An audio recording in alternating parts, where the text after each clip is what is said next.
Hi ಸ್ನೇಹಿತರೆ, ನಾನು ಇವತ್ತು ಮಾರ್ಕೆಟಿಗೆ ಹೋಗ್ತಾ ಇದ್ದೀನಿ. ಮಾರ್ಕೆಟ್ ವಿಡಿಯೋಸ್ ಫುಲ್ ನೋಡೋಕ್ಕಿಂತ ಮುಂಚೆ ಯಾರೆಲ್ಲ ಹೊಸಬ್ರಿದ್ದೀರಾ, ಯಾರೆಲ್ಲ ನೋಡ್ತಿದ್ದೀರಾ, ಪ್ಲೀಸ್ ಲೆಂತಿ ವಿಡಿಯೋ ಫುಲ್ ಎಲ್ಲೂ ಸ್ಕಿಪ್ ಮಾಡದೆ ನೋಡಿ. ಹಾಗೆ ನೋಡ್ತಾ ನೋಡ್ತಾ ಹೈ ಪಾಯಿಂಟ್ ಕೊಡಿ ಅಂತ ಹೇಳ್ತಾ ನಾನು ಹೀಗೆ ರೆಡಿ ಆಗ್ಬಿಟ್ಟು ಬೇಗ ಹೋಗ್ಬೇಕು ಅಂತ ಹೇಳಿದ್ರು. ನಮ್ಮವ್ರು ಪ್ರೆಸರ್ ಹಾಕಿದ್ರು. ಹಾಗಾಗಿ ನಾನು ಹೋಗೋಣ ಇಲ್ಲಿಂದ ರೆಡಿ ಆಗ್ಬಿಟ್ಟು ನಾನು ನೋಡಿ ಬ್ಯಾಂಗಲ್ಸ್ ತಗೊಂಡ್ಬಿಟ್ಟು ಕೈಯಲ್ಲಿ ಹಾಕೊಂಡ್ಬಿಟ್ಟು ಮತ್ತೆ ವಾಚ್ ಬಂದೆ. ವಾಚ್ ಕೈಯಲ್ಲಿ ಹಾಕೊಂಡ್ಬಿಟ್ಟು ನಮ್ಮವ್ರು ಅರ್ಜೆಂಟ್ ಮಾಡ್ತಿದ್ರು. ಟೈಮ್ ಆಗೋಯ್ತು, ಬಸ್ ಮಿಸ್ ಆಗುತ್ತೆ, ಹೋಗು ಅಂತ ಆಯ್ತು ಅಂತ ಹೇಳಿ ನಾನು ವಾಚು ಮತ್ತೆ ಬ್ಯಾಂಗಲ್ಸ್ ಹಾಕೊಂಡ್ಬಿಟ್ಟು ಪಕ್ಕದಲ್ಲಿ ಬ್ಯಾಗ್ ತಂದು ಅವರೇ ಇಟ್ರು. ಬ್ಯಾಗ್ ತಗೊಂಡು ಇನ್ನೇನ್ ಆಯ್ತು ನಡಿಪಾ ಹೋಗ್ತಾ ಇದೀನಿ ಬಿಡು, ಯಾಕೆ ಇದ್ ಮಾಡ್ಕೊಂತೀಯ ಅನ್ಕೊಂಡು ಟೆನ್ಷನ್ ಮಾಡ್ಕೊಂತೀಯ ಅಂತ ಹೇಳ್ಬಿಟ್ಟು ಇಲ್ಲಿಂದ ನಾನು ಬ್ಯಾಗ್ ಎತ್ಕೊಂಡು ರೆಡಿ ಆಗ್ಬಿಟ್ಟು ಗಾಡಿ ಕೀ ಎತ್ಕೊಂಡ್ಬಿಟ್ಟು ನಾನೇ ಹೋಗ್ಬೇಕಾಗಿ ಬಂತು. ಬಿಟ್ಟು ಬರ್ತೀರೇನ್ರಿ ಅಂತಂದ್ರೆ, ನನ್ ಡ್ಯೂಟಿಯಲ್ಲಿ ಇದ್ನ ಹೋಗೇ ಬರಲ್ಲ ಅಂತಂದ್ರು. ಸರಿ ಬಿಡಪ್ಪ, ನೀ ಕರೆದ್ರು ಅಷ್ಟೇ ಏನೋ ಅಂತೇಳಿ ನಾನ್ ರೆಡಿ ಆಗ್ಬಿಟ್ಟು ಆಚೆ ಬಂದ್ಬಿಟ್ಟೆ. ಆಚೆ ಬಂದು ಗಾಡಿ ಸ್ಲಿಪ್ಪರ್ ಹಾಕೊಂಡ್ಬಿಟ್ಟು ಗಾಡಿ ಕೀ ಇತ್ತಲ್ವಾ, ನಾನೇ ಓಡಿಸ್ಕೊಂಡು ಹೋಗ್ಬೇಕಿತ್ತು. ಸರಿ ಆಯ್ತು, ಇನ್ನೇನು ಅವ್ರು ಬರಲ್ಲ ಅಂತಂದ್ಮೇಲೆ ನಾವು ಅವ್ರಿಗೆ ಫೋರ್ಸ್ ಮಾಡಿ ಪ್ರಯೋಜನ ಇಲ್ಲ ಅಂತ ಆಯ್ತು. ಸರಿ ನಾನು ಬಂದು ಗಾಡಿ ಕೀ ತಗೊಂಡ್ಬಿಟ್ಟು ಗಾಡಿ ಹಾಕೊಂಡು ನಾನು ಹೊರಟೇ ಬಿಟ್ಟೆ. ಹೊರಡೋಕ್ಕಿಂತ ಮುಂಚೆ ಗಾಡಿಗೆ ಒಂಚೂರು ನಮಸ್ಕಾರ ಮಾಡ್ಬಿಟ್ಟು ಅಲ್ಲಿಂದ ನಾನು ಗಾಡಿಗೆ ಹೊರಟೆ. ಗಾಡಿ ಹಾಕೊಂಡು ಹೊರಟಿದ್ದಾಗಿತ್ತು. ಹೊರಟಿದ್ದು ಎಲ್ಲಿ ಹೋದೆ ಗೊತ್ತಾ? ನಾನು ಗೌರ್ಮೆಂಟ್ ಹಾಸ್ಪಿಟಲ್ ಹತ್ರ ಬಂದೆ. ಗೌರ್ಮೆಂಟ್ ಹಾಸ್ಪಿಟಲ್ ಹತ್ರ ಬಂದ್ಬಿಟ್ಟು ಅಲ್ಲಿ ಗಾಡಿ ಸ್ಟಾಪ್ ಮಾಡ್ಬೇಕಾಗಿತ್ತು, ನಿಲ್ಸ್ಬೇಕಾಗಿತ್ತು. ಈ ಕಡೆ ನಂದಿನಿ ಪಾರ್ಲರ್ ಅಂತ ಇದೆ. ಆಯ್ತು ಅಂತೇಳಿ ನಾನು ನಂದಿನಿ ಪಾರ್ಲರ್ ಹತ್ರ ಹೋಗಿ ನಿಲ್ಸ್ಬಿಟ್ಟು ಸ್ಲಿಪ್ ಬರ್ಸ್ಕೋಬೇಕಿತ್ತು. ಆಯ್ತು, ಸ್ಲಿಪ್ ಬರ್ಸ್ಕೊಂಡ್ಬಿಟ್ಟು ಮತ್ತೆ ನಂತರ ಅಲ್ಲಿಂದ ನಾನು ನೇರ ಎಲ್ಲಿ ಹೋಗ್ಬೇಕಾಗಿ ಬಂತು, ಬಸ್ ಸ್ಟಾಪಿಗೆ ಹೋಗ್ಬೇಕಾಗಿ ಬಂತು. ನಾನು ಬಸ್ ಸ್ಟಾಪಿಗೆ ಹೋಗ್ಬೇಕು ಅಂದ್ರೆ ತುಂಬಾ ದೂರ ಹಿಂದೆ ಹೋಗ್ಬೇಕು. ಹಿಂದೆ ಸುಮಾರು 1/2 ಕಿಲೋಮೀಟರ್ ಅಷ್ಟು ನಾನು ಹಿಂದೆ ವಾಪಸ್ ಹೋಗ್ಬೇಕು. ಹಾಗಾಗಿ ನಾನು ಯಾಕಪ್ಪ ವಾಪಸ್ ಹೋಗೋದು ಅಂತೇಳಿ ಇನ್ನೇನ್ ಹಾಗೆ ನಡ್ಕೊಂಡು ರೋಡ್ ನಡ್ಕೊಂಡು ಬಾಗೇಪಲ್ಲಿ ಬಸ್ ಸ್ಟಾಪ್ ಹತ್ರ ಹೋದೆ. ಅಂದ್ರೆ ಬಾಗೇಪಲ್ಲಿ ಕ್ರಾಸ್ ಹತ್ರ ಹೋದೆ. ನಿಂತ್ಕೊಂಡೆ ನಾನು ಅಲ್ಲಿ. ಕರೆಕ್ಟ್ 9:30 ಆಗಿತ್ತು. 9:30ಗೆಲ್ಲ ಬಸ್ ಬರುತ್ತೆ ಅಂದ್ರಲ್ಲ ನಮ್ಮೂರು, ಇಲ್ಲಿ ಬರ್ಲಿಲ್ವಲ್ಲ ಅನ್ಕೊಂಡ್ಬಿಟ್ಟು ನಿಂತ್ಕೊಂಡಿದ್ದೆ. ಇನ್ನೇನ್ ಬಂದೇ ಬಿಡ್ತು ಬಸ್. ಚಿಂತಾಮಣಿ ಬಾಗೇಪಲ್ಲಿ ಅಂತ ಕಾಣಿಸ್ಲಿಲ್ಲ ನನ್ಗೆ, ಬರೀ ಚಿಂತಾಮಣಿ ಮಾತ್ರ ಕಾಣಿಸ್ತು. ಇದು ಚಿಂತಾಮಣಿ ಅಂತಿದೆ ಅಂತ. ಆಮೇಲೆ ಬಾಗೇಪಲ್ಲಿ ಅಂತ ಕರೀತಿದ್ರು. ಓಡ್ ಬಂದು ಬಸ್ ಹತ್ಕೊಂಡೆ. ಬಸ್ ಹತ್ತಿ ನನ್ಗೊಂದ್ ಸೀಟ್ ಅಂತ ಇತ್ತು, ಅಲ್ಲಿ ಹೋಗಿ ಕೂತ್ಕೊಂಡೆ. ಫುಲ್ ರಶ್ ಇರ್ಲಿಲ್ಲ ಅಷ್ಟು. ಇಲ್ಲೊಂದು ಅಮ್ಮಮ್ಮ ಅಂದ್ರೆ ಒಂದು 20 ಜನ ಕೂತ್ಕೊಂಡಿದ್ವಿ ಅನ್ಕೊಂತೀನಿ. ಕರೆಕ್ಟ್ ನೋಡಿ ನಾವು 9:45ಗೆ ನಾನು ಬಸ್ ಹತ್ತಿದ್ದು. ಅಲ್ಲಿಂದ ನೇರ ನಾವು ಎಲ್ಲಿ ಹೋಗಿ ಇಳಿಬೇಕಾಗಿ ಬಂತು, ಬಾಗೇಪಲ್ಲಿಗೆ ಹೋಗಿ ಇಳಿಬೇಕಾಗಿ ಬಂತು. Full road full ದಾಟಿದ್ದಾಯ್ತು.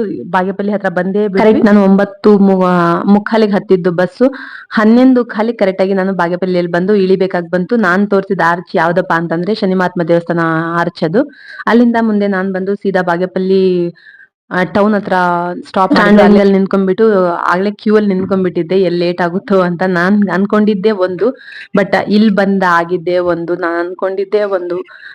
ನಾನ್ ಏನ್ ಅನ್ಕೊಂಡ್ ಬಂದಿದ್ನಪ್ಪ ಅಂತಂದ್ರೆ, ನಾನು ಇಲ್ಲಿ ಬಾಗೇಪಲ್ಲಿಯಲ್ಲೇ ಒಂದ್ ಶಾಪ್ ಅಲ್ಲಿ ನೈಟಿ ಅವೆಲ್ಲ ತಗೊಳ್ಳೋದು. ಹಾಗಾಗಿ ಆ ಒಂದ್ ಬೇಸ್ ಮೇಲೆ ಬಂದೆ, ನಾನು ನೈಟಿ ತಗೋಬಹುದಲ್ವಾ ಅಂತ. ಮಂಗಳವಾರ ರಜಾ ಇರುತ್ತೆ, ಮಂಗಳವಾರ ಸಿಗಲ್ಲ ಅಂತೇಳಿ ನಾನು ಬುಧವಾರ ಬಂದೆ. ಬುಧವಾರ ಬಂದ್ ನೋಡಿದ್ರೆ ಇಲ್ಲಿ ಶಾಪ್ ಹತ್ರ ನಡ್ಕೊಂಡು ಹೋಗ್ತೀನಿ. ಬಸ್ ಇಳ್ದು ಶಾಪ್ ಹತ್ರ ನಡ್ಕೊಂಡು ಹೋಗ್ತೀನಿ. ಗಂಗಮ್ಮ ತಾಯಿ ಟೆಂಪಲ್ ಇದೆ. ಗಂಗಮ್ಮ ತಾಯಿ ಟೆಂಪಲ್ ಅಪೋಸಿಟೇ ಇರೋದು ಈ ಶಾಪು. ಬಟ್ ನಮ್ ಸ್ಟೂಡೆಂಟ್ ಪೇರೆಂಟ್ಸ್ ಇವ್ರು. ಬಟ್ ಒಳ್ಳೆ ಸ್ವಲ್ಪ ನೋಡಿ ಕೊಡ್ತಿದ್ರು. 2 ಟೈಮ್ಸ್ ಹೋಗಿದ್ದೀನಿ ಇಲ್ಲಿ, ಆದ್ರೂನು ಅವ್ರು ಇಲ್ವೇ ಇಲ್ಲ ನೋಡಿ. ಅಡ್ಡ ಚೇರ್ ಇಟ್ಬಿಟ್ಟು ಎಲ್ಲೋ ಹೋಗಿದ್ದಾರೆ. ಕಾದೆ ಸ್ವಲ್ಪ ಹೊತ್ತು ಕಾದೆ, ಬರ್ಲಿಲ್ಲ. ಇನ್ನೊಂದ್ ಶಾಪ್ ಹತ್ರ ಹೋದೆ. ಇನ್ನೊಂದ್ ಶಾಪ್ ಹತ್ರ ಹೋಗಿ ಕೇಳಿದ್ರೆ ಆಂಟಿ ಇದ್ರ ಡೈರೆಕ್ಟ್ ಶಾಪ್ ಇದೆ. ನಾನ್ ಕೇಳ್ದೆ, ಆಂಟಿ ಬಟ್ಟೆ ಬಂದಿದ್ಯಾ ನೈಟಿ ಅಂತ. ಇಲ್ಲ ಮೇಡಮ್ ಅವರೇ ಬಂದಿಲ್ಲ ಅಂತಂದ್ರು. ಸರಿ ಹೋಯ್ತು ಅನ್ಕೊಂಡ್ಬಿಟ್ಟು ಅಲ್ಲಿಂದ ನಾನು ನೇರ ಶ್ರೀ ಲಕ್ಷ್ಮಿ ಸೂಪರ್ ಮಾರ್ಕೆಟಿಗೆ ಬಂದೆ. ನಾನು ಇಲ್ಲಿ ಹೋಗಿ ಅಂತ ಹೇಳಿ ಕಳ್ಸಿದ್ದು ನಮ್ಮವರು. ಸೂಪರ್ ಮಾರ್ಕೆಟ್ಗೆ ಹೋಗು, ಇಲ್ಲಿ ನನ್ಗೆ ಇಷ್ಟ ಆಗಲ್ಲ ಚಿಂತಾಮಣಿಯಲ್ಲಿ ಅಂತಂದ್ರು. ಸರಿ ಆಯ್ತು ಅಂತೇಳಿ ನಾನೇನ್ ಸೂಪರ್ ಮಾರ್ಕೆಟಿಗೆ ಹೋಗಿ ಒಳಗಡೆ ಫುಲ್ ಹುಡುಕ್ತಿದ್ದೀನಿ. ನಾನ್ ತಗೋಬೇಕಾಗಿರೋ ಒಂದು ಪದಾರ್ಥನ ನನಗೆ ಕಾಣಿಸ್ತಿಲ್ಲ. ಯಪ್ಪ ಏನಪ್ಪ ಮಾಡೋದು ಅಂತ ಅವ್ರಿಗೆ ಒಳಗಡೆ ಇರ್ತಾರಲ್ವಾ ಸಲಹೆಕ್ಕಾಗಿ, ಅವ್ರಿಗೆ ಕೇಳ್ದೆ. ತಂಗಿ ಇದ್ಲು, ತಂಗಿ ಕೇಳ್ದೆ. ಅದೆಲ್ಲ ನೋಡಿ ಎಲ್ಲಾ ಡಬ್ಬದಲ್ಲಿ ಇಟ್ಬಿಟ್ಟವ್ರ. ಯಾಕೋ ಅಂತಂದ್ರೆ, ಹಂಗೆ ಅಕ್ಕ ಬರೋದು ಅಂತಂದ್ರು. ಇನ್ನೊಂದು ವಿಚಾರ ಏನಂತಂದ್ರೆ, ಬಂದವರೆಲ್ಲ ಎರಡೆರಡು ಎತ್ಕೊಂಡು ಬಾಯೆಲ್ಲ ಹಾಕೊಂಡ್ರೆ ಎಷ್ಟು ಖಾಲಿ ಆಗುತ್ತೆ ಅಲ್ವಾ, ಅದೊಂದು ರೀಸನ್. ಬಟ್ ನಾನ್ ಹಂಗ ಅನ್ಕೊಂಡ್ ನಕ್ಕೊಂಡಲ್ಲಿ ಅವ್ರಿಗೆ ಹೇಳ್ದೆ ಹಿಂಗೆ ಅಂತ. ಇಲ್ಲ ಸಿಸ್ಟರ್, ಬರೋದೇ ಹಿಂಗೆ ಅಂತ ಅಂದ್ರು ಅವರು. ಸರಿ ಆಯ್ತು ಅಂತೇಳಿ ನನಗ್ ಬೇಕಾಗಿರೋ ಐಟಮ್ಸ್ ನ ತಗೊಂಡೆ. ನಾನು ಇಲ್ಲಿ ನಾನ್ ಹುಡುಕಿದ್ ಒಂದು ಸಿಗ್ಲಿಲ್ಲ. ಅವ್ರಿಗೆ ಕೇಳಿ ತಗೊಂಡಿದ್ದೀನಿ ನಾನು. ಆಯ್ತು ಅಂತೇಳಿ ಎಲ್ಲ ತಗೊಂಡ್ಬಿಟ್ಟು ಮತ್ತೆ ಅಲ್ಲಿಂದ ಇಲ್ಲಿ ನಾನು ಏನ್ ಹುಡುಕ್ತಿದ್ದೆ ಅಂತ ಮೆಹಂದಿ ಹೆನ್ನ ಹುಡುಕ್ತೀನಿ ಸಿಗ್ತಾನೆ ಇಲ್ಲ. ಆಯ್ತು ಅಂತೇಳಿ ಅಲ್ಲಿ ಕೇಳಿದ್ರೆ ಮತ್ತೆ ಇಲ್ಲ ಅಂತಂದ್ರು. ನಾನ್ ತಗೋಬೇಕಾಗಿರೋದು ಪ್ಯಾಕ್ ಮಾಡಿಸ್ಕೊಂಡ್ಬಿಟ್ಟು ಶ್ರೀ ಲಕ್ಷ್ಮಿ ಸೂಪರ್ ಮಾರ್ಕೆಟ್ ಇಂದ ನಾನು ಆಚೆ ಬಂದೆ. ನೋಡಿ ಎಷ್ಟು ಕಮ್ಮಿ ಕೊಡ್ತಾರೆ ಅಂತಂದ್ರೆ ಮನೆಗ್ ಬಂದ್ ನಾನು ನಿಮ್ಗೆ ಬಿಲ್ ಸಮೇತ ತೋರಿಸ್ತೀನಿ. ಹಾಗಾಗಿ ನನ್ಗೆ ಚಿಂತಾಮಣಿಯಿಂದ ಬಾಗೇಪಲ್ಲಿಗೆ ಕಳ್ಸೋದು ನಮ್ಮವರು. ಏನೇ ಐಟಮ್ಸ್ ತಗೊಂಡ್ರು ಅಲ್ಲಿ MRP ರೇಟ್ ಗಿಂತ 10 ರುಪೀಸ್ ಕಡಿಮೆ ಮಾಡಿನೇ ಕೊಡ್ತಾರೆ. ನೀವೇನೇ ತಗೊಳ್ಳಿ ಎಷ್ಟು ನಮ್ಗೆ ಅನುಕೂಲ ಅಲ್ವಾ ಅದು. ನಾನ್ ಸುಮಾರು ಈಗ ಸದ್ಯಕ್ಕೆ ತಂದಿದ್ದು 7 ಐಟಮ್ಸ್. ನಾನು ಅಲ್ಲಿಂದ ಲಕ್ಷ್ಮಿ ಸೂಪರ್ ಮಾರ್ಕೆಟ್ ಇಂದ ಮತ್ತೆ ರಿಟರ್ನ್ ಬಂದೆ. ಬಸ್ ಕಾಯ್ಬೇಕಾಯ್ತು. ರಿಟರ್ನ್ ಬರ್ಬೇಕಾದ್ರೆ ಎಷ್ಟಾಗಿತ್ತು ಟೈಮು 12:45 ಆಗಿತ್ತು. ಸರಿ ಆಯ್ತು, ಬಸ್ ಸ್ಟಾಪ್ ಹತ್ರ ಬಂದೆ. ನೋಡಿದ್ರೆ ಕುತ್ಕೊಂಡೆ. ಅಮ್ಮ ಹೂ ತಾಂಬಂದು ತಗೊಳಮ್ಮ ಹೂ ಅಂತ ತೆಲಗ್ನಲ್ಲಿ ಹೇಳಿದ್ರು. ಅಮ್ಮ ಬೇಡ ಅಂತಂದೆ. ಅಮ್ಮ ಹೋದ್ರು. ಮತ್ತೆ ಅಲ್ಲಿಂದ ನಾನು ಕುತ್ಕೊಂಡು ಏನಪ್ಪ ಮಾಡ್ಲಿ, ಬಸ್ ಕೇಳೋಣ ಎಷ್ಟು ಗಂಟೆಗಿದೆ ಅಂತ ಹೇಳಿ ಹೋಗಿ ಕೇಳಿದ್ರೆ, ನೋಡಿ ಹೋಗಿ ಕೇಳ್ತಾ ಇದೀನಿ.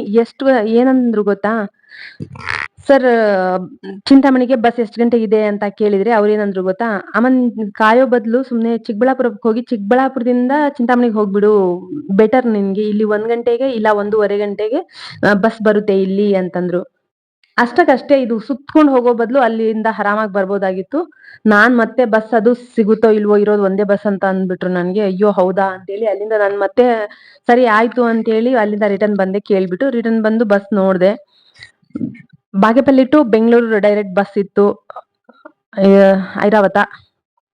ಸರಿ ಹೋಯ್ತು ಬಿಡು, ಐರಾವತ ಹತ್ಕೊಳ್ಳೋಣ ಅಂತೇಳಿ ನಾನು 12:15 ಐರಾವತ ಹತ್ಕೊಂಡಿದ್ದು. 1 ಗಂಟೆ ಆದ್ರೂ ಐರಾವತ ಅಲ್ಲಿ ಬಸ್ ಸ್ಟಾಪೇ ಬಿಡ್ಲಿಲ್ಲ. 1:15 ಆಗ್ಲೇ ಅಲ್ಲೇ ಬಸ್ ಬಂದ್ಬಿಡ್ತು. ನಾನ್ ಯಾಕಪ್ಪ ಈ ಬಸ್, ಅದು ಬೇರೆ ಟಿಕೆಟ್ ಮಾಡಿಸ್ಕೊಂಡ್ಬಿಟ್ಟಿದೀನಿ. ಈಗೇನ್ ಮಾಡೋದು, ಟಿಕೆಟ್ ಮಾಡಿಸ್ಕೊಂಡ್ಬಿಟ್ಟಿದ್ದೀನಲ್ಲ, ಈ ಕಡೆ ಇಳಿಯಂಗೂ ಇಲ್ಲ, ಈ ಕಡೆ ಬಿಡಂಗೂ ಇಲ್ಲ. ಏನಪ್ಪ ಮಾಡೋದು, ಎಷ್ಟು ರೌಂಡ್ ಆಗ್ಬಿಡ್ತು ಗೊತ್ತಾ. ಹಾಗಾಗಿ ಆ ಬಸ್ ಪ್ರಾಬ್ಲಮ್ ಇಂದ ನಾನು ಬಾಗೇಪಲ್ಲಿಗೆ ಹೋಗೋದ್ ಬಿಟ್ಟಿದೀನಿ. ಇಲ್ಲ ಅಂತಂದ್ರೆ ಏನೇ ತಗೊಂಡ್ಬರ್ಬೇಕಾದ್ರೂ ಬಾಗೇಪಲ್ಲಿಗೆ ಹೋಗಿ ತಗೊಂಡ್ಬರುವೆ.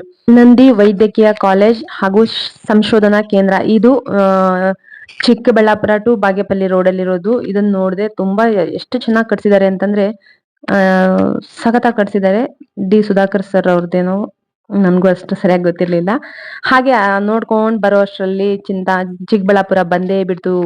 ಬಾಗೇಪಲ್ಲಿಯಿಂದ ಚಿಕ್ಕಬಳ್ಳಾಪುರಕ್ಕೆ ಬಂದೆ. ಅಷ್ಟೊತ್ತಿಗೆ ನಾನು ಇಲ್ಲಿ ಬರೋ ಅಷ್ಟೊತ್ತಿಗೆ ಆರಾಮಾಗಿ ನಾನು ಬಾಗೇಪಲ್ಲಿಯಿಂದ ಚಿಂತಾಮಣಿ ಬಸ್ ಹತ್ತಿದ್ರೆ ಡೈರೆಕ್ಟ್ ಆಗಿ ಚಿಂತಾಮಣಿಯಲ್ಲೇ ಇರುವೆ. ಇದೇನಪ್ಪ ಯಾವ ಕರ್ಮ ಇದು ಅನ್ಕೊಂಡ್ಬಿಟ್ಟು ಮತ್ತೆ ಅಲ್ಲಿ ಇಳ್ದೆ. ಜಸ್ಟ್ ಇಳ್ದು ನೋಡ್ತಿದೀನಿ, ಬಸ್ ಬಂದ್ ನಿಂತ್ಕೊಂಡಿದೆ, ರೆಡಿಯಾಗಿ ನಿಂತ್ಕೊಂಡಿದೆ. ಅಯ್ಯಪ್ಪ ಸಿಕ್ಕಿದ್ದೆ ಸಾಕು ಚಾನ್ಸ್ ಅನ್ಕೊಂಡು ಓಡ್ ಹೋದೆ ನಾನು. ಬಸ್ ಮೂವ್ ಆಗ್ಬಿಟ್ಟಿದೆ ನೋಡಿ, ಮುಂದೆ ಬರ್ತಾ ಇದೆ ಬಸ್. ನಾನು ಕೈ ಅಡ್ಡ ಹಾಕಿ ನೋಡಿ ಓಡ್ತಾ ಇದ್ದೀನಿ. ಬಂದೆ ಅಂತೇಳಿ ಅಲ್ಲಿ ಒಳ್ಳೆ ಗಲೀಜ್ ಮಾಡಿದ್ರು ಕೆಳಗಡೆ. ಒಂಥರ ಫೀಲ್ ಆಗೋಯ್ತು. ಬಸ್ ಹತ್ಕೊಂಡು ಒಳಗಡೆ ಹೋದೆ, ಎಲ್ಲಾದ್ರೂ ಸೀಟ್ ಇದೆಯಾ ಅಂತ. ನನ್ಗೋಸ್ಕರ ಒಂದ್ ಸೀಟ್ ಇತ್ತು. ಹಾಗೆ ಕುತ್ಕೊಂಡ್ಬಿಟ್ಟು ಅಲ್ಲಿಂದ ನಾನು ಚಿಂತಾಮಣಿಗೆ ಬಂದೇ ಬಿಟ್ಟೆ. ಚಿಂತಾಮಣಿ ಇದ್ರಲ್ಲಿ ಸಿಗ್ನಲ್ ನಲ್ಲಿ ಇಳಿಬೇಕಾಗಿ ಬಂತು. ಸಿಗ್ನಲ್ ನಲ್ಲಿ ಸ್ಟಾಪ್ ಮಾಡಿದ್ರೆ ಸಾಕು, ಇಳಿದ್ ಬಿಡೋಣ. ಯಾಕಂದ್ರೆ ಬಸ್ ಸ್ಟಾಪ್ ಇದ್ರ ಹತ್ರ ಗೌರ್ಮೆಂಟ್ ಹಾಸ್ಪಿಟಲ್ ಹತ್ರ ನನ್ ಗಾಡಿ ಇತ್ತು. ಹಾಗಾಗಿ ನಾನು ಫಸ್ಟ್ ಸಿಗ್ನಲ್ ಅಲ್ಲೇ ಇಳಿಬೇಕಾಗಿ ಬಂತು. ಸಿಗ್ನಲ್ ಅಲ್ಲಿ ಇಳ್ದೆ. ಅಲ್ಲಿಂದ ನಾನು ನೇರ ಹಾಸ್ಪಿಟಲ್ ಹತ್ರ ನಡ್ಕೊಂಡು ಹೋದೆ. ಬ್ಯಾಗ್ ಸಖತ್ ತೂಕ ಆಗ್ಬಿಡ್ತು ನನ್ಗೆ. ಯಾಕಂದ್ರೆ ತೂಕ ಎತ್ಕೊಳಂಗಿಲ್ಲ ನಾನು. ಹಾಗಾಗಿ ಬ್ಯಾಗ್ ಕೀ ತೆಗ್ದಿ ನಾನು ಗಾಡಿ ಸ್ಟಾರ್ಟ್ ಮಾಡಿ ಅಲ್ಲಿಂದ ನಾನು ನೇರ ಮನೆಗ್ ಬಂದ್ಬಿಟ್ಟೆ. ಕೊಟ್ರಸಿಗ್ ಬಂದೆ. ಅಲ್ಲಿಂದ ಮನೆಗ್ ಬಂದೆ. ಏನಕ್ಕಪ್ಪ ಈ ವಿಡಿಯೋ ಮಾಡ್ತಿದೀನಿ ಅಂತಂದ್ರೆ, ನೋಡಿ, ಚಿಂತಾಮಣಿಯಲ್ಲಿ ಎಲ್ಲಾದ್ರೂ ಯಾವ್ದಾದ್ರು ಮಾರ್ಕೆಟ್ ಅಲ್ಲಿ ಹೋಗಿ ₹1 ಕಮ್ಮಿ ಇಲ್ಲ. MRP ರೇಟ್ ಎಷ್ಟಿರುತ್ತೋ ಅಷ್ಟೇ ಕೊಡ್ತಾರೆ. ಬಟ್ ಬಾಗೇಪಲ್ಲಿಯಲ್ಲಿ ಹಾಗಲ್ಲ. ಯಾವ ಒಂದು ಸೂಪರ್ ಮಾರ್ಕೆಟ್ ಇರ್ಲಿಲ್ಲ ಬಾಗೇಪಲ್ಲಿಯಲ್ಲಿ. ಫಸ್ಟ್ ಸೂಪರ್ ಮಾರ್ಕೆಟ್ ಬಂದು ಶ್ರೀ ಲಕ್ಷ್ಮಿ ಸೂಪರ್ ಮಾರ್ಕೆಟ್ ಅಂತ ಇತ್ತು. ಆ ಲಕ್ಷ್ಮಿ ಸೂಪರ್ ಮಾರ್ಕೆಟ್ ಅಲ್ಲಿ ಯಾವಾಗಾದ್ರೂ ತಕೋ, ಹೆಂಗಾದ್ರೂ ತಕೋ, ಏನಾದ್ರೂ ತಕೋ, MRP ರೇಟ್ ಗಿಂತ ₹10-15 ಕಮ್ಮಿನೇ ಇರುತ್ತೆ. ಹಾಗಾಗಿ ನಾನ್ ಹೇಳ್ತಿರೋದು. ಇಲ್ಲಿ ನೋಡಿ, ನಾನ್ ಮನೆಗ್ ಬಂದಿದ್ದಾಯ್ತು. ಮನೆ ಬಂದಿದ್ದಾದ್ಮೇಲೆ ನಾನು ತಗೊಂಡ್ಬಂದಿದ್ದು ಇಷ್ಟೇ 7 ಐಟಮ್ಸ್ ತಂದೆ. 7 ಐಟಮ್ಸ್ ಅಲ್ಲಿ ನಾಳೆ ಮಗನ ಹತ್ರ ಹೋಗ್ಬೇಕಲ್ವಾ, ದೊಡ್ಡ ಮಗನ ಹತ್ರ ಹೋಗ್ಬೇಕು. ಅವ್ನ್ಗೆ ಡ್ರೈ ಫ್ರೂಟ್ಸ್ ಖಾಲಿ ಆಗಿತ್ತು. ಡ್ರೈ ಫ್ರೂಟ್ಸ್ ಗೋಸ್ಕರ ನಾನು ಅಲ್ಲಿ ಹೋಗಿದ್ದು. ತಂದಿದ್ ನಿಜವಾಗ್ಲೂ 7 ಐಟಮ್ಸ್. ನಾನು ಇನ್ನೂ ತರಬೇಕಾಗಿತ್ತು. ಬಟ್ ನನಗೆ ಭಾರ ಎತ್ತಕ್ ಆಗಲ್ಲ, ಸ್ವಲ್ಪ ನನ್ನ ಹೆಲ್ತ್ ಇಶ್ಯೂಸ್ ಇದೆ. ಹಾಗಾಗಿ ನನಗೆ ಇಂಪಾರ್ಟೆಂಟ್ ಮಗನಿಗೆ ಏನ್ ಬೇಕೋ ಅದನ್ನ ಮಾತ್ರ ತಗೊಂಬಂದೆ. ನೋಡಿ, 1, 2, 3, 4, 5, 6 ಸೇರಿ ಇನ್ನೊಂದು ಏನಪ್ಪಾ ಅಂತಂದ್ರೆ ರಸ್ಕ್ ಒಂದ್ ತಂದಿದ್ದೆ. ರಸ್ಕ್ ಆಗ್ಲೇ ಮಗ ಎತ್ಕೊಂಡ್ಬಿಟ್ಟು ತಿನ್ಬಿಟ್ಟ. ನೋಡಿ, ಈಗ ಇದ್ರಲ್ಲಿ 1 kg ದ್ರಾಕ್ಷಿ ತಂದೆ, ಮತ್ತೆ 1 kg ಡೇಟ್ಸ್ ತಂದೆ. ಹಾಗೆ ಇಂಗ್ ತಂದೆ. ಇಂಗ್ ಮೇಲೆ ರೇಟ್ ಎಷ್ಟಿದೆ ಗೊತ್ತಾ? 99 ಇದೆ. ಇಂಗ್ ಮೇಲೆ MRP ರೇಟ್ 99 ಇದೆ. ಬಟ್ ಇದ್ರಲ್ಲಿ ಎಷ್ಟು ಕಮ್ಮಿ ಮಾಡಿದ್ದಾರೆ ಗೊತ್ತಾ? 20 rupees ಏನೋ ಕಮ್ಮಿ ಮಾಡಿದ್ದಾರೆ. ನೋಡಿ, 90 ಇದೆ. 90 ಹಾಕಿದ್ದಾರೆ ಇಲ್ಲಿ. ಆದ್ರೂನು 90 ಹಾಕಿ, MRP ರೇಟ್ 90 ಹಾಕಿ, ಮತ್ತೆ ಈ ಕಡೆ ಅವ್ರು ಕೊಡೋ ರೇಟ್ ಹಾಕಿದಾರೆ ನೋಡಿ, ತೋರಿಸ್ತೀನಿ. 90 ಹಾಕಿದಾರೆ ನೋಡಿ. ಬಾಕ್ಸ್ ಅಲ್ಲಿ 99 ಇದೆ, ಇಲ್ಲಿ ನೋಡಿ MRP ರೇಟ್ ಬಂದು 90 ಹಾಕಿದ್ದಾರೆ. 90 ಬಂದು ಈ ಕಡೆ MRP ರೇಟ್ ಅಲ್ಲ, ಅವರು ಕೊಡೋ ರೇಟ್ ಇದು 70 ಹಾಕಿದ್ದಾರೆ. ಎಷ್ಟು ಬಂತು? 99 ಇದ್ರೆ ಇಲ್ಲಿ 99 ಕೊಡ್ಬೇಕಾಗಿತ್ತು, ಇಲ್ಲಿ 90 ಮತ್ತೆ ಇಲ್ಲಿ 70 ಕೊಟ್ಟಿದ್ದೀನಿ. ಹಾಗೆ ಇನ್ನೊಂದು ಬಂದು ನೋಡಿ, ಜಂಬೋ ನೆಟ್ ಪಿಸ್ತಾ, ಇದರದ ಬೆಲೆ ಬಂದು 470 ಇದೆ. MRP ರೇಟ್ 470 ಇದೆ. ಅವ್ರು ಕೊಡೋ ರೇಟ್ ಬಂದು 300 ಕೊಟ್ಟಿದ್ದಾರೆ ನೋಡಿ. ಇಲ್ಲಿ ಅಂತೂ ಒಂದ್ ರೂಪಾಯಿ ಕಮ್ಮಿ ಮಾಡಲ್ಲ ಫ್ರೆಂಡ್ಸ್. ಎಷ್ಟು ಕಮ್ಮಿ, ನನಗೆ ಟೋಟಲಿ ಎಲ್ಲಾ ಸೇರಿ 7 ಸಾಮಾನಿಗೆ ನನಗೆ 276 ರೂಪಾಯಿ ಸೇವಿಂಗ್ ಆಯ್ತು. ಇಲ್ಲಿ 1594 ಕಟ್ಟಿದ್ರೆ ಅದರಲ್ಲಿ ನನಗೆ ಸೇವಿಂಗ್ ಆಗಿದ್ದು 276, 300 ರೂಪಾಯಿ ನನಗ್ ಸೇವ್ ಆಯ್ತು. ಯಾರಿಗ್ ಬೇಡ? ಖಾಲಿ 7 ಐಟಮ್ಸ್ ಅಲ್ಲಿ 300 ರೂಪಾಯಿ ಸೇವ್ ಆಯ್ತು ಅಂತಂದ್ರೆ ಮತ್ತೆ ಮನೆಯ ಐಟಮ್ಸ್ ಎಷ್ಟು ತಗೊಂತೀವಿ ನಾವು, ಅದ್ರಲ್ಲಿ ಎಷ್ಟು ಸೇವ್ ಆಗುತ್ತೆ ಅಲ್ವಾ? ಹಾಗಾಗಿ ಈ ವಿಡಿಯೋ ಮಾಡ್ಬೇಕು ಅನ್ನಿಸ್ತು ನನ್ಗೆ, ವಿಡಿಯೋ ಮಾಡಿದೆ. ಎಲ್ರು ಹೋಗಿ ಯಾರಿಗೂ ಕಮ್ಮಿ ಇಲ್ಲ ಅಂತ, ಕಮ್ಮಿ ಮಾಡ್ಕೊ, ಇಷ್ಟು ಕಮ್ಮಿ ಮಾಡ್ಕೊ ಅಂತ ಹೇಳೋ ಪರಿಸ್ಥಿತಿನೇ ಇಲ್ಲ. ಅವ್ರದ್ದೇ ತನ್ನಷ್ಟಕ್ಕೆ ತಾನೇ ಕಂಪ್ಯೂಟರ್ ಇದರಲ್ಲಿ ಬಂದ್ಬಿಡುತ್ತೆ ನೋಡಿ, ಸ್ಲಿಪ್ ನೋಡಿ ಫ್ರೆಂಡ್ಸ್, ಅಲ್ವಾ? ಕರೆಕ್ಟ್. ನಾವು ಮಿಡ್ಲ್ ಕ್ಲಾಸ್ ಫ್ಯಾಮಿಲಿಯಲ್ಲಿರೋರು, ನಮ್ಗೆ 10 ರೂಪೀಸ್ ಸಿಕ್ರು ಅದೊಂಥರ ಖುಷಿನೇ ಅಲ್ವಾ? ತರಕಾರಿ ಏನಾದ್ರು ತಗೋಬೇಕಾದ್ರೆ ಒಂದೇ ಒಂದ್ ತರಕಾರಿ ಮೇಲೆ ಎಕ್ಸ್ಟ್ರಾ ಹಾಕಿದ್ರೆ ಅದು ಎಷ್ಟು ಖುಷಿ ಆಗುತ್ತೆ ಗೊತ್ತಾ? ಅಂತದ್ರಲ್ಲಿ ತಗೊಳ್ಳೋ ಸಾಮಾನಿಗೆಲ್ಲ ಡಿಸ್ಕೌಂಟ್ ಇರುತ್ತಲ್ವಾ, ಗ್ರೇಟ್ ಅಲ್ವಾ? ಹಾಗಾಗಿ ಹೇಳ್ತಿರೋದು ಫ್ರೆಂಡ್ಸ್, ನನಗಂತೂ ತುಂಬಾ ಇಷ್ಟ ಆಯ್ತು. ಇಲ್ಲಿ ಚಿಂತಾಮಣಿಯಲ್ಲಿ ಎಲ್ಲೇ ಹೋಗಿ ನಿಮ್ಗೆ 1 ರೂಪಾಯಿ ಕಮ್ಮಿ ಮಾಡ್ಕೊಡಲ್ಲ. ಬಟ್ ಬಾಗೇಪಲ್ಲಿಯಲ್ಲಿ ಈ ಒಂದು ಶ್ರೀ ಲಕ್ಷ್ಮಿ ಸೂಪರ್ ಮಾರ್ಕೆಟ್ ಅಲ್ಲಿ ಹೋಗಿ ನಾವು ಕೇಳೋದೇ ಬೇಡ, ಎಷ್ಟ್ರ ಮಟ್ಟಿಗೆ ಕಮ್ಮಿ ಮಾಡ್ಕೊಡ್ತಾರೆ ಅಂತಂದ್ರೆ ಅದನ್ನ ನೀವೇ ನೋಡ್ಬೇಕು ಫ್ರೆಂಡ್ಸ್ ಅಂತ ಹೇಳ್ತಾ, ನೋಡಿ ಫ್ರೆಂಡ್ಸ್, ಈ ವಿಡಿಯೋ ನಿಮ್ಗೆ ಇಷ್ಟ ಆಗಿದ್ರೆ ಪ್ಲೀಸ್ ಲೈಕ್ ಕೊಟ್ಟು ಸಬ್ಸ್ಕ್ರೈಬ್ ಆಗಿ, ಹಾಗೆ ಬೆಲ್ ಐಕನ್ ಕ್ಲಿಕ್ ಮಾಡಿ ಆಲ್ ಅಂತ ಹೊಡಿರಿ.